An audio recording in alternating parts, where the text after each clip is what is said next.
Hadis-hadis di atas tadi banyak penetapan sifat-sifat Allah. Contohnya, tadi hadis-hadis yang telah kita lewatkan banyak berbicara tentang sifat-sifat Allah. Contohnya Allah punya wajah.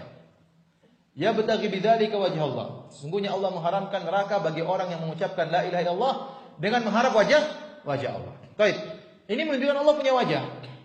Ustaz, maksudnya mengharap wajah Allah itu maksudnya ikhlas. Iya, memang itu maksudnya ikhlas. Tetapi tidaklah diungkapkan seperti itu kecuali Allah punya wajah yang hakiki. Dan ini bantahan saya lihat paling bagus ya, seperti perkataan sebagian orang.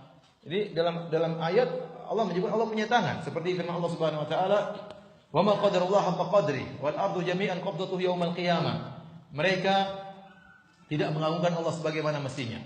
Padahal bumi di akhirat kelak dalam genggaman tangan Allah Subhanahu wa taala. Was-samawati matwiyatun biyamini. Bahkan langit-langit dilipat oleh tangan kanan Allah. Allah punya tangan. Dan ini akidahnya Ahlussunnah wal Jamaah. Demikian juga akidahnya para sahabat. Oleh karena Nabi Adam alaihissalam spesial diciptakan dengan tangan Allah Subhanahu wa taala. Berbeda dengan makhluk-makhluk yang lainnya, hanya sekedar kun fayakun. Adapun Nabi Adam alaihissalam diciptakan langsung dengan tangan Allah Subhanahu wa taala. Ini akidah para sahabat ya. Nah, kemudian datang kalimat tangan yang seakan-akan maknanya adalah karunia Allah Subhanahu wa taala. Contohnya, bal yadahu mabsuutatan yunfiqu kaifa yasha. Justru dua tangan Allah itu terbentang, Allah menginfakkan sesuai dengan yang Allah kehendaki. Kita bilang, ada yang mengatakan, Ustaz ini bukan berarti kedua tangan, ini sekedar kinayah, kiasan bahwasanya tangan itu berarti berinfak, ya. Bastul yad, melapangkan tangan, membentangkan tangan, maksudnya apa? Berinfak. Kita bilang kita terima zahirnya. Tapi kalau kita sepakat dengan Anda, ini sekedar kita berdialog sambil mengalah. Kita bilang, taruhlah saya mengalah, bahwasanya yang dimaksud dengan dua tangan adalah karunia Allah Subhanahu wa taala. Namun ingat, tidak mungkin Allah menjadikan lafal tangan sebagai kinayah kecuali Allah benar-benar punya tangan. Saya ulangi. Kita bilang tidak mungkin Allah menjadikan tangan Allah sebagai kinayah tentang kekuatan atau tentang kenikmatan kecuali Allah benar-benar punya tangan. Kalau Allah benar tidak punya tangan, ngapain dijadikan kiasan? Contohnya, saya mengatakan si fulan itu tangan kanan si bos. Si bos punya tangan atau tidak? Punya, berarti meskipun si fulan ini bukan tangan kanan, tapi dia ada ibarat dari tangan kanan apa? Si bos. Karena si bos punya tangan. Kalau si bos tidak punya tangan, ngapain kita bilang tangan kanan si bos? Paham maksudnya tidak? Saya rasa kurang paham. Bisa kita mengatakan Firanda, ya, misalnya, oh tangan kanannya hebat. Maksudnya bukan tangan saya hebat, tapi maksudnya ada orang jagoan, bodyguard saya hebat ya. Tapi saya tidak mengungkapkan bodyguard dengan tangan kanan kecuali saya benar-benar punya tangan kanan. Kalau saya tidak punya tangan kanan, saya tidak mungkin mengungkapkan itu sebagai kiasan.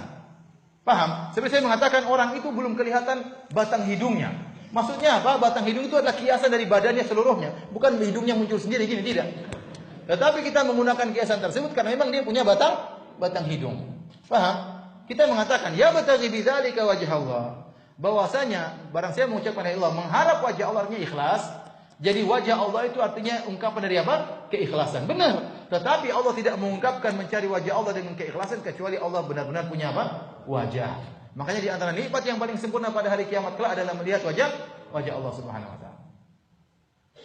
Ini bantahan yang paling telak bahwasanya taruhlah kita sepakat dengan Anda maknanya kiasan, tapi tidaklah digunakan sebagai kiasan kecuali punya tangan yang hakiki atau punya wajah yang hakiki.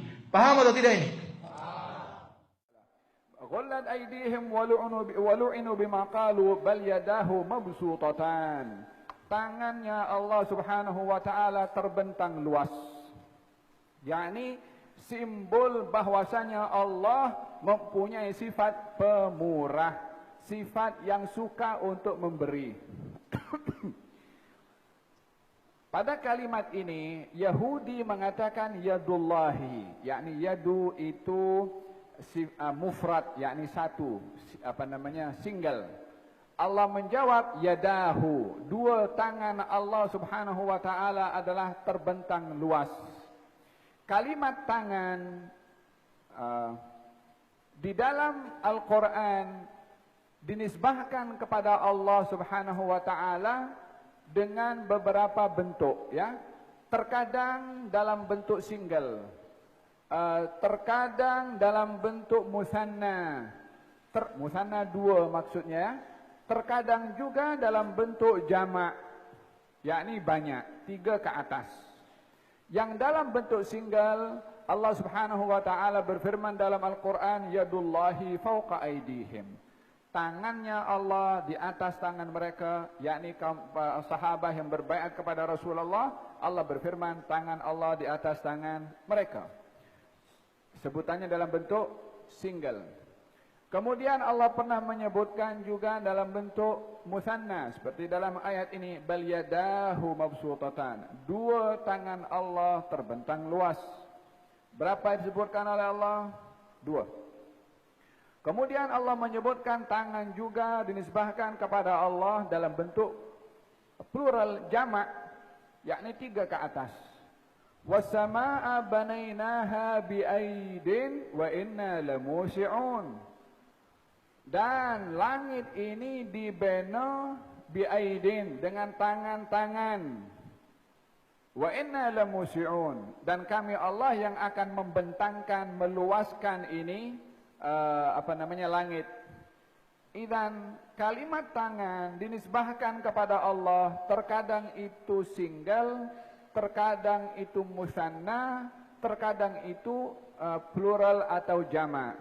Maka dengan demikian tidak dinisbahkan kepada Allah Subhanahu wa taala tangan dalam bentuk bilangan, yakni la 1 wala 2 wala 3 wala, sebab disebutkan dengan banyak pelbagai untuk mengelak supaya tidak terfikir dalam fikiran manusia bahwasanya Allah mempunyai 2 tangan atau lebih ataupun kurang, karena Allah menyebutkannya dalam bentuk yang pelbagai. Maka dengan demikian tidak boleh difahami pada Allah tangan yang berbilang.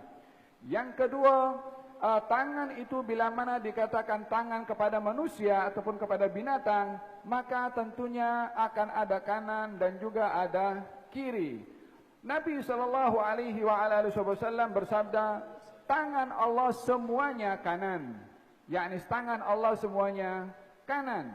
Bermakna apa di sini? Tidak ada istilah kiri ataupun tidak ada istilah kanan, karena kalau ada kanan mestinya ada kiri. Maka dalam hal ini tidak ada kepada Allah istilah kanan ataupun kiri seperti mana ada kepada manusia. Kita akan tahu kanan setelah tahu ada kiri, dan begitu juga sebaliknya. Akan tetapi dikatakan tangan Allah itu adalah semuanya kanan, nisbah kepada kanan itu adalah arah yang baik. Maksudnya apa yang dibuat oleh Allah Subhanahu wa taala adalah merupakan satu kebaikan.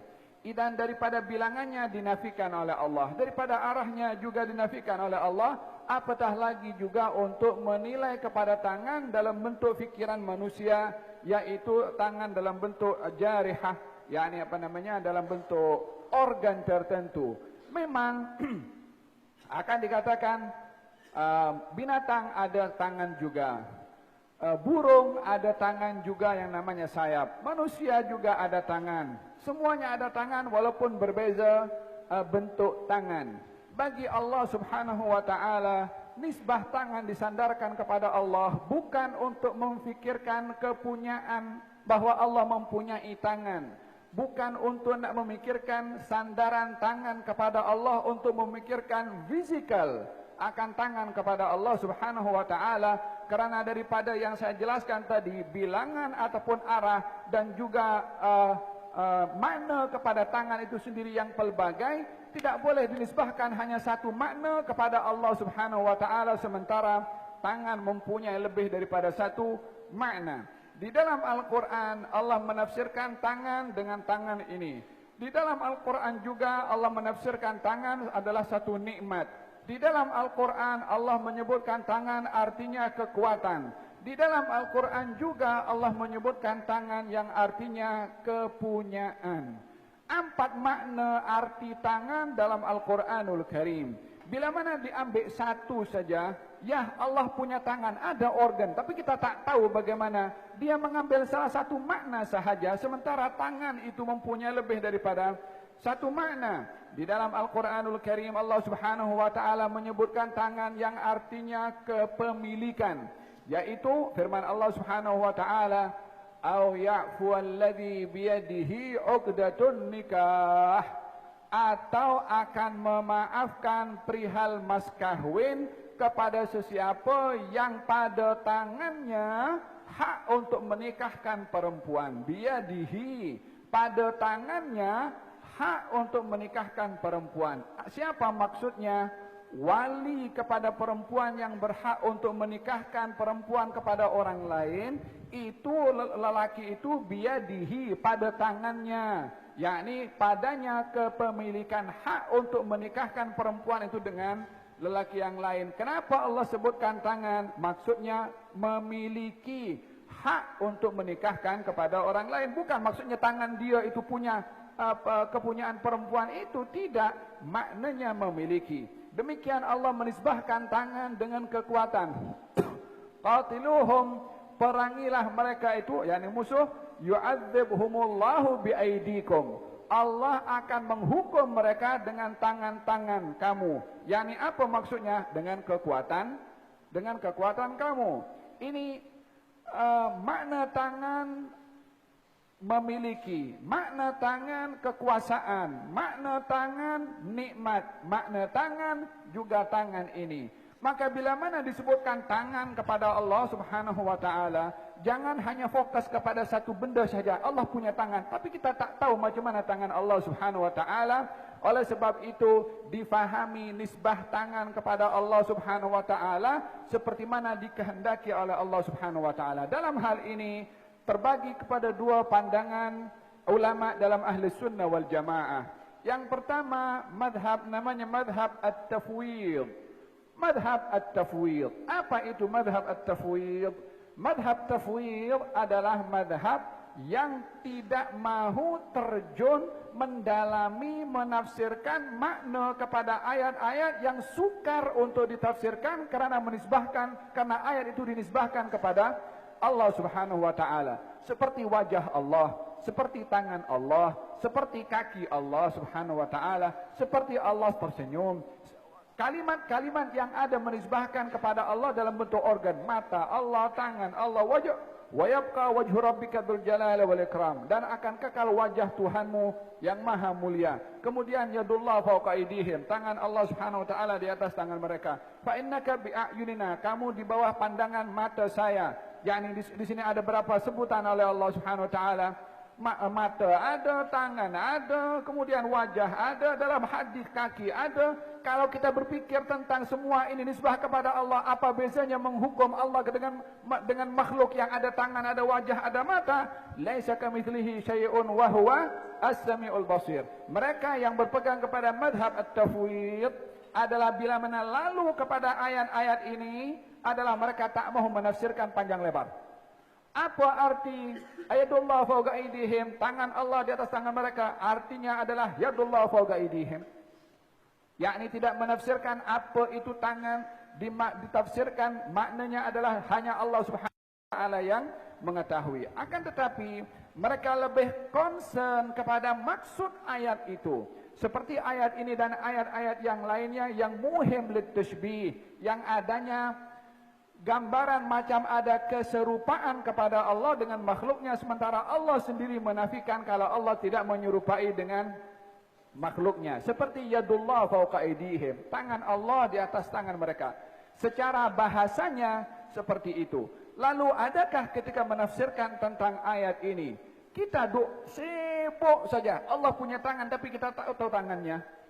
Adakah kita sibuk tentang kalimat sandaran tangan kepada Allah lebih daripada maksud ayat itu nak ceritakan apa sebetulnya?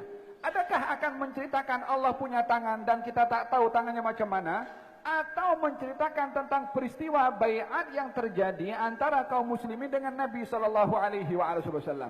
Ayat itu bercerita tentang bai'ah, maka memahami maksud ayat itu tentang bai'ah lebih utama berbandingkan kita nak membicarakan tentang perkara-perkara yang akan keliru sebahagian orang untuk menilai Allah terkait dengan organ dan seumpamanya. Berapa banyak orang bergaduh dekat Facebook, dekat WhatsApp, macam-macam.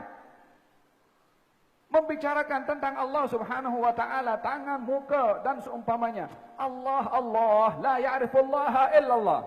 Tak ada orang tahu hakikatnya Allah itu, hakikatnya siapa yang kecuali Allah sendiri yang tahu. Wad-dinu dinan, kata Sayyidina Abu Bakar Siddiq, dan agama ini ada dua, iman dan wa isyraku, iman dan syirik. Kemudian ketika menceritakan tentang bagaimana seseorang tidak mampu mengenali hakikatnya Allah, wal ajzu an darakil idraki idraku, dan ketidakupayaan akal untuk memahami hakikatnya Allah, itulah hakikat akal kenal kepada Allah Subhanahu wa taala. Ketika tidak mampu, yakni ketika sampai kepada peringkat taslim, serah kepada Allah Subhanahu wa taala tentang hakikatnya Allah, diserahkan kepada Allah, kita sebagai hamba berinteraksi dengan tindakan yang dikeluarkan oleh Allah melalui sifatnya, melalui firman-Nya, melalui perbuatannya. Lebih daripada mempertikaikan Allah bagaimana di atas, di bawah, di langit, di arsy. Tak selesai-selesai kita nak menilai, nak sampai kepada peringkat keimanan yang mantap bila mana mempertikaikan tentang Allah Subhanahu wa taala. Fahimtum? Bal yadahu mabsutatan. Afwan. Pandangan yang kedua daripada Ahlus Sunnah wal Jamaah, yaitu pegangan Al-Imam Abdul Hasan Al-Asy'ari dan juga Abu Mansur Al-Maturidi, yang mengambil pendekatan at-ta'wil. Tadi at-tafwid itu madhab sahabah. Bila mana lalu kepada ayat-ayat ini mereka tak mau mentafsirkan, lalu saja, supaya tak tergelincir memperbincangkan Allah dengan sifat-sifat yang mengandungi keserupaan dengan makhluk. Adapun madhab al-Imam Abu Hasan Al-Asy'ari lebih cenderung untuk membuat pendekatan dalam bentuk pentakwilan kepada ayat-ayat itu untuk mudah diserap dan difahami oleh orang yang membaca. Untuk tidak tergelincir orang yang membaca dengan pemahaman tajsim, yakni menjisimkan Allah, menfizikkan Allah, maka ditakwilkan sebagai satu pendekatan untuk memudahkan kepada orang untuk memahami tentang maksud ayat-ayat tersebut, seperti Ar-Rahman 'alal 'arsy istawa, tentang wajah Allah, mata Allah, kaki Allah, tangan Allah dan seumpamanya, ditakwilkan, ditafsirkan. Apa maksud wajah Allah, zat Allah? Apa maksud tangan Allah, kuasa Allah? Apa maksud tangan Allah, nikmat dari Allah Subhanahu wa taala?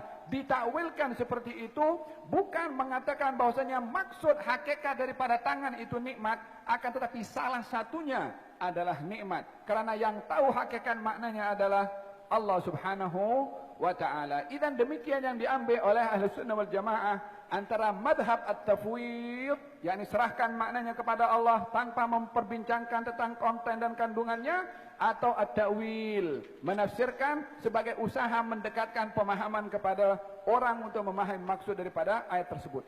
Intinya, bila mana kita membaca ayat-ayat yang ada mengandungi tentang sifat-sifat yang menyerupakan Allah dengan makhluknya, maka hendaklah kita lebih concern kepada maksud ayat berbandingkan kepada literasi ayat itu sendiri yang fokus kepada yang hanya memfokuskan kepada organ diketepikan, tapi lebih memahami tentang maksud ayat tersebut. Contohnya dalam ayat ini, bal yadahu mabsutatan, akan tetapi kedua tangan Allah terbentang luas. Apa maksudnya? Adakah kita nak bahaskan tentang Allah punya dua tangan, ataupun kita nak concern kepada maksud Allah dua tangannya terbentang, maksudnya sifat pemurahnya Allah Subhanahu wa taala. Itu yang perlu nak dikonsumkan berbandingkan nak sibuk tentang tangan Allah, wajah Allah dan seumpamanya, sehingga banyak mengelirukan kepada orang ramai.